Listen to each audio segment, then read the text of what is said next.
La randonnée commence bien. Après 20 minutes de route, dont une bonne partie sur la voie rapide en direction de Lorient, nous trouvons au départ de la randonnée un vaste parking au bord des champs. C'est plutôt encourageant et nous nous empressons de nous équiper.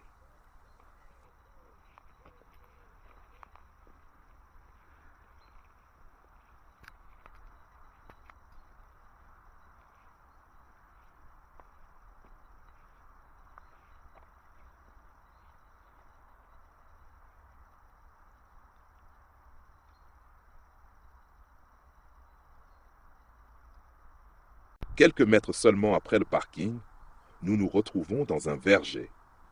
De beaux fruits sur les arbres. Mais cette fois, nous n'y touchons pas. Ce sont des vergers privés.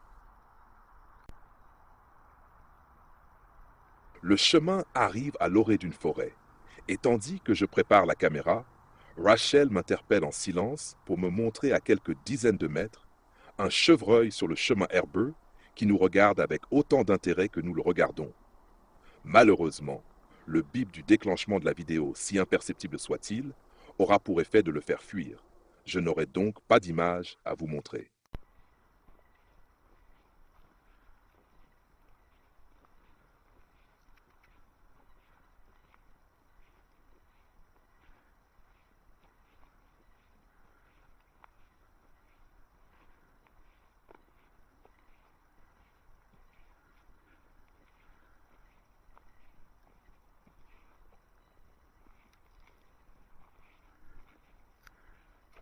Située dans le Morbihan, en Bretagne, Languidic est la commune la plus étendue du département, avec plus de 10 900 hectares. Elle s'étire sur un relief doux entre 7 et 126 mètres d'altitude et est traversée par le Blavet sur près de 18 kilomètres. Cette rivière, avec ses écluses et ses berges boisées, offre des paysages parfaits pour une randonnée. C'est donc avec enthousiasme que nous partons faire cette promenade de 6 km 38.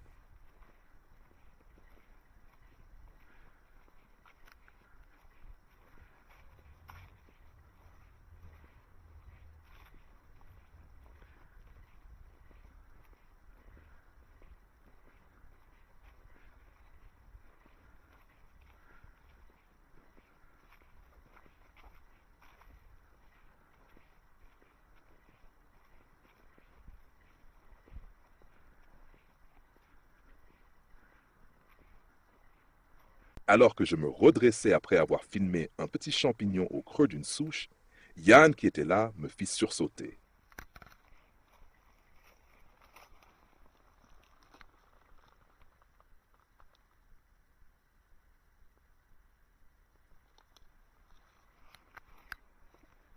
Languidic, mon petit gars, c'est pas un coin qu'on traverse sans que la lande te chuchote des secrets.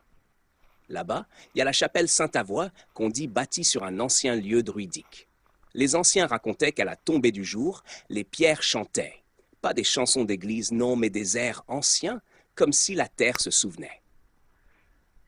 Un jour, un gars du village Yannig, le sabotier, a voulu passer la nuit là, pour prouver que c'était des balivernes. Il s'est installé avec sa lanterne et son cidre, bien décidé à dormir.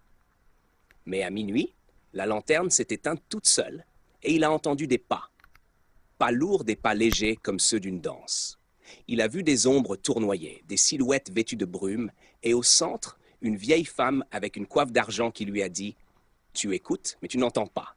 Tu regardes, mais tu ne vois pas. » Le lendemain, Yannig est rentré au village, pâle comme un linge, et il n'a plus jamais fait de sabots. Il s'est mis à sculpter des pierres, des visages qu'il disait avoir vus dans la nuit. Certains sont encore là, cachés dans les murs de la chapelle, si tu sais où regarder. Alors, mon petit, quand tu marches à Languidic, tends l'oreille. Peut-être que la terre te chantera un air oublié, si elle te trouve digne de l'entendre.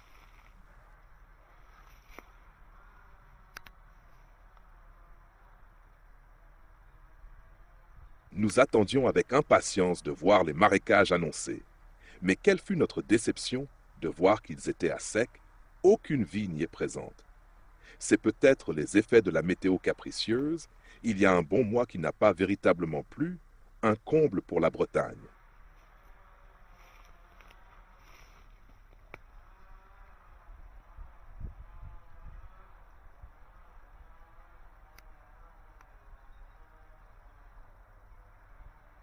Après avoir essayé de lier des liens avec ce chat noir, plus curieux que vraiment craintif, nous déambulons sur des petites routes du bourg en périphérie de la ville.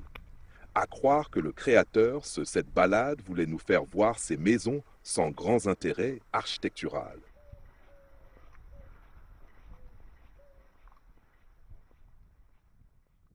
Puis, nous nous trouvons devant un dilemme. Le chemin veut nous faire longer un grand terrain de sport, mais celui-ci est squatté par les gens du voyage en grand nombre.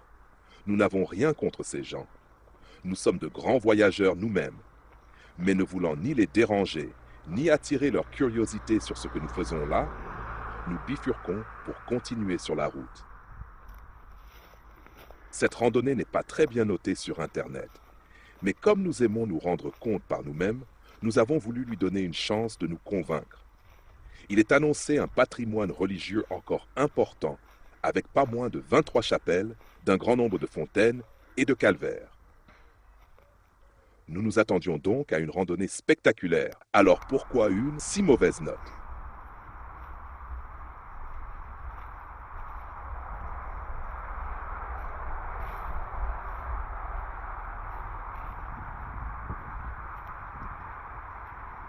Maintenant, nous voici certes dans une partie boisée, mais qui longe pendant plusieurs centaines de mètres la voie rapide, bruyante, ennuyeuse, maladorant. Ce chemin nous parut très long, puis finalement nous retrouvons la voiture sur le parking.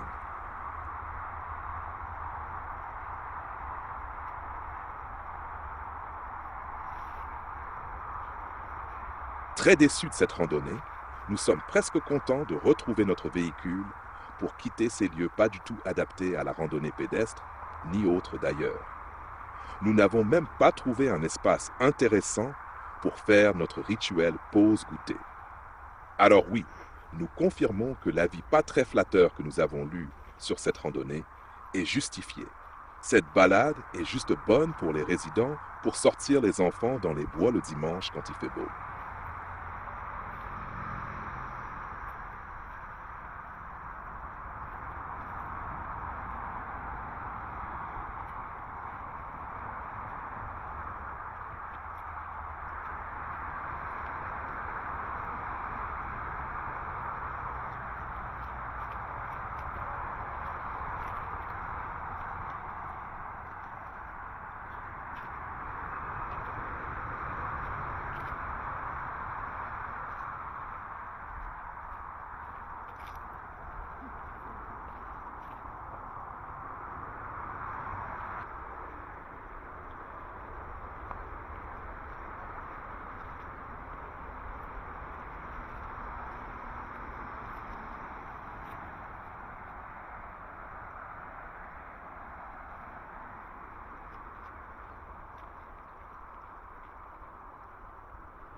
Rachel et moi ne mettrons pour cette randonnée que la note de 3 sur 10.